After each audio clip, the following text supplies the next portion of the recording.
lecture topic is disaster management. So, disaster is a consequence of hazard.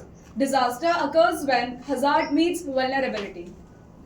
Disasters can be classified on the basis of source and location. On the basis of source, disasters are of two types: natural disasters and man-made disasters. Natural disasters are those disasters which occurs due to natural phenomena, for example, earthquake, volcanic eruptions, etc.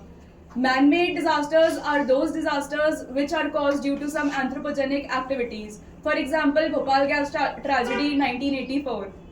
On the basis of location, disasters are classified as atmospheric disaster, for example, tropical cyclone, terrestrial disaster, for example, earthquakes, aquatic disaster, for example, floods, and biological disasters such as COVID-19. In our country, disasters are managed at three levels. At the national level, disasters are managed by NDMA, which is also known as National Disaster Management Authority, which has been made under Disaster Management Act 2005, and the head of the NDMA is Prime Minister, and NDMA is also assisted by NDRF, which is known as National Disaster Response Force. At the state level, disasters are managed by SDMA, that is State Disaster Management Authority, which is headed by Chief Minister. At the district level, it is managed by DDMA, that is District Disaster Management Authority, and it is headed by District Magistrate. The disaster management cycle consists of three phases.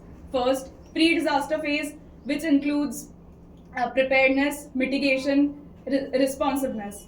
During the disaster phase consists of emergency response and relief. Post-disaster phase consists of rehabilitation, reconstruction, and recovery. Then there are few approaches for disaster mitigation, and those approaches can be classified as structured approaches and non-structured approaches.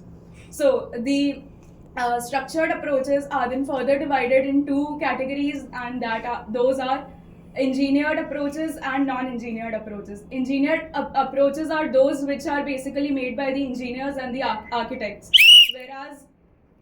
whereas the non-engineered approaches are those which are based on the traditional local knowledge.